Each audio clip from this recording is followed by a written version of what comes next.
राजस्थान में बैठकर वसुंधरा राजे ने दिल्ली की कुर्सी हिला दी आज। जी हां, वसुंधरा राजे ने लोकसभा चुनाव में वो कर दिखाया जिसके बारे में मोदी शाह सोच भी नहीं पाते थे। आज बीजेपी क्रचेस लेके चल रही है। नीतीश और नायडू के भरोसे मोदी जी चल रहे हैं। मोदी की यह नौबत नहीं आती अगर वसुंधरा साथ देती। लेकिन लोकसभा में जो वसुंधरा ने किया वो तो ट्रेलर था। अभी तो पूरी पिक्चर मोदी शाह को वसुंधरा राजे दिखाएंगी, ऐसा खुला ऐलान उन्होंने कर दिया। पूरा मामला क्या है बताएंगे आगे आपको कि कैसे राजस्थान की राजनीति दिल्ली की कुर्सी को हिलाने की क्षमता रखती है और वसुंधरा राजे किस तरह से नरेंद्र मोदी और शाह को खुला चैलेंज कर दिया है, बताएंगे। तो वीडियो को आखिर तक देखिएगा। नमस्कार, स्वागत है आपका देश नीति पर। मैं हूं आपके साथ अदिति। देश नीति केवल सच्ची और पक्की खबरें। राजनीति में तीन बातों का बड़ा महत्व होता है, पद, मद और कद। जिसको पद का मद हो जाता है उसका कद अपने आप ही कम हो जाता है। ये बात राजस्थान की 2 बार मुख्यमंत्री रह चुकी वसुंधरा राजे ने कही है।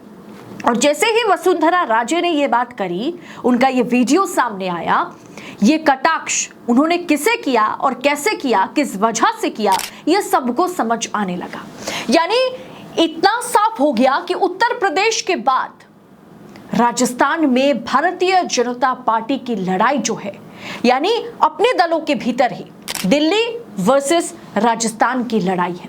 राजस्थान में एक तरफ नए नवेले मुख्यमंत्री हैं तो दूसरी तरफ जो एक्स चीफ मिनिस्टर यानी पूर्व मुख्यमंत्री वसुंधरा राजे नजर आ रही है। और वसुंधरा राजे ने जो कुछ भी कहा है, उन्होंने जिस तरह की टिप्पणी की है, वो सीधे तौर पर नरेंद्र मोदी और शाह और उनके इशारे पर काम करने वाले चमचों के खिलाफ या उनको डेडिकेट करते हुए उन्होंने जो कुछ भी कहा है, बताएंगे आगे।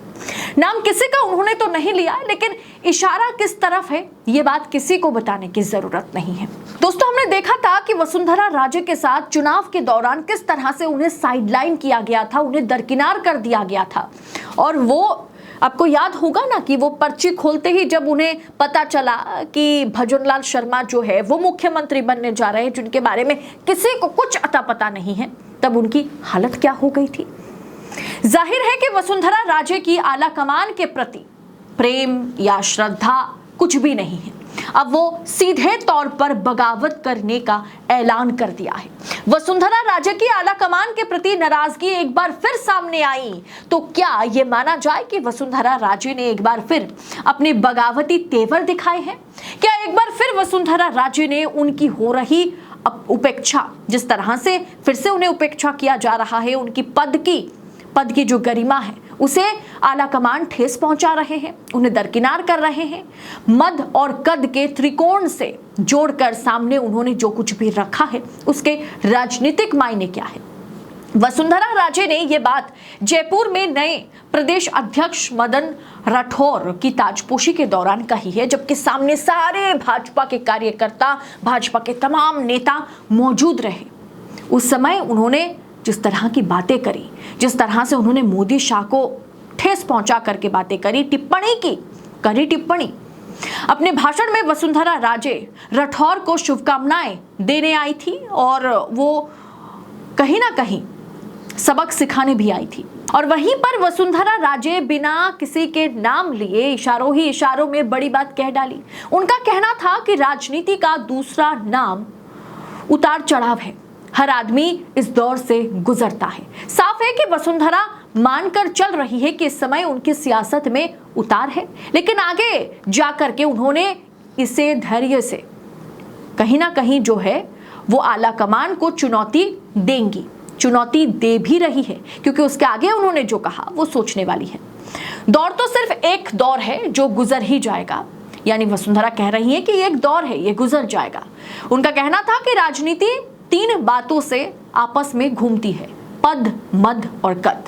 पद और मद स्थायी नहीं है, पद का मद यानी गुरूर, घमंड, खुद को ईश्वर के रूप में देखना जब कोई शुरू करता है तो उसका सियासी कद कम होना शुरू हो जाता है। यानी सीधे तौर पर कटाक्ष जो है वो उन्होंने प्रधानमंत्री नरेंद्र मोदी को कर दिया। दोस्तों, आपको याद है ना, नरेंद्र मोदी ने कहा था कि मुझे लगता है मैं बायोलॉजिकल नहीं हूं, सीधा ऊपर से मैं प्रकट हुआ हूं और मुझे कुछ अच्छा करने के लिए ऊपर वाले ने भेजा था। वो खुद को कल की अवतार बताने के लिए कोशिश कर रहे थे, वो तुले हुए थे।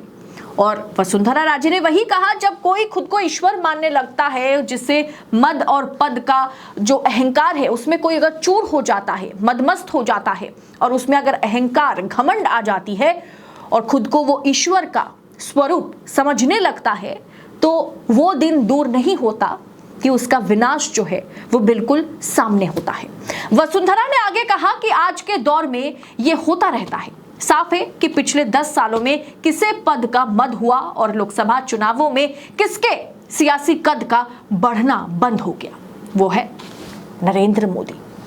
ये हर कोई जानता है। आज वसुंधरा ने पद, मद और कद की परिभाषा का व्याख्या को पार्टी के कार्यकर्ताओं से जोड़कर आला कमान पर एक जोर का आरोप या जोर का आप कह सकते हैं कि झटका उन्होंने दिया है। उनका कहना था कि सबसे बड़ा पद जनता की चाहत और कार्यकर्ताओं का प्यार है। यहां वसुंधरा ने बीजेपी के कार्यकर्ताओं की समर्पण और त्याग की चर्चा की।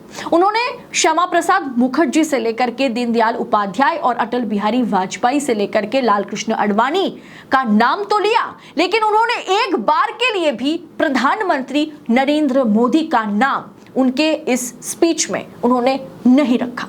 कैसे इन तमाम नेताओं ने कार्यकर्ताओं को साथ लेकर के बीजेपी को आगे बढ़ाने का काम किया, वसुंधरा राजे यही बार बार कहती रही और उन्होंने कहीं ना कहीं मोदी और शाह को परहेज कर दिया। उनके नाम लेने से उन्होंने इनकार कर दिया, उनका नाम ही उन्होंने नहीं लिया। उल्टा उन्होंने कहा कि पद और मद में चूर व्यक्ति, मदमस्त व्यक्ति जो है, जो कार्यकर्ताओं को कुछ नहीं मानते, उनका विनाश जो है अनिवार्य है।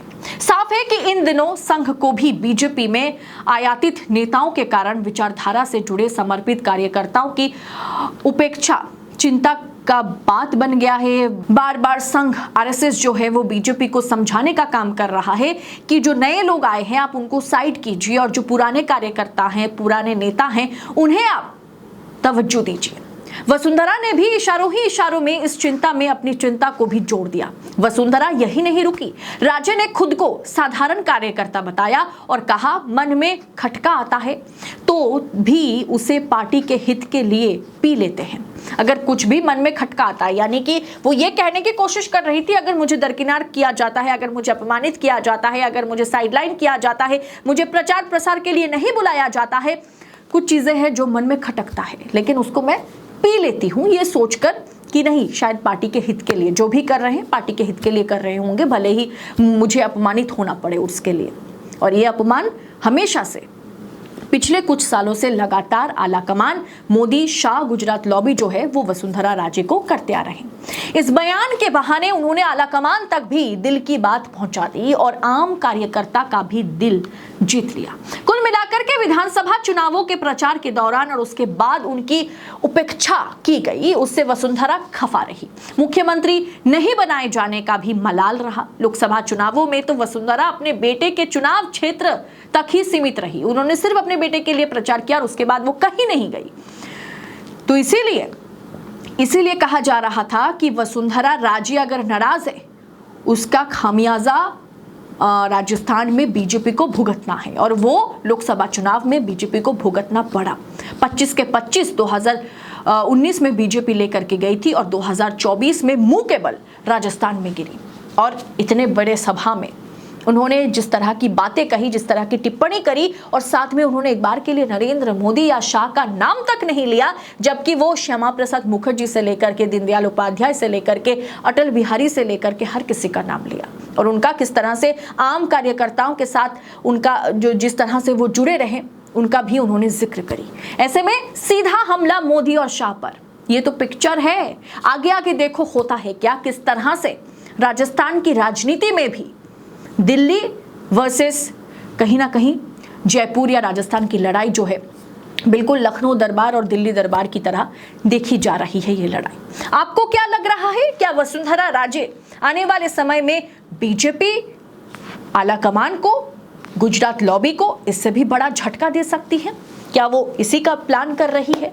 आपको क्या लग रहा है, आपके विचार क्या है इस विषय पर? कमेंट कर अपनी राय हमारे साथ जरूर शेयर करें। राजनीति और राजनेताओं से जुड़ी तमाम खबरों को और अंदर खाने की खबरों को इसी तरह पड़ताल के साथ पाने के लिए, एनालिसिस के साथ पाने के लिए और पूर्ण तरीके से आप तक जानकारी पहुंचे, ये कोशिश देश नीति करता है। बस आपसे अपील है, अनुरोध है कि चैनल को सब्सक्राइब करें। व्यूज बहुत डाउन है तो पूरी वीडियो को देखने की कोशिश करें, आगे फॉरवर्ड करें, शेयर करें, लाइक करें। देश नीति के लिए या आज़ाद मीडिया के लिए भरपूर प्यार दिखाइए। बहुत बहुत शुक्रिया। हमें बस इतना चाहिए, इतनी मदद कर दीजिए। फिलहाल इस रिपोर्ट में इतना ही। जल्द होगी आपसे मुलाकात। बहुत बहुत शुक्रिया। जय हिंद, जय भारत।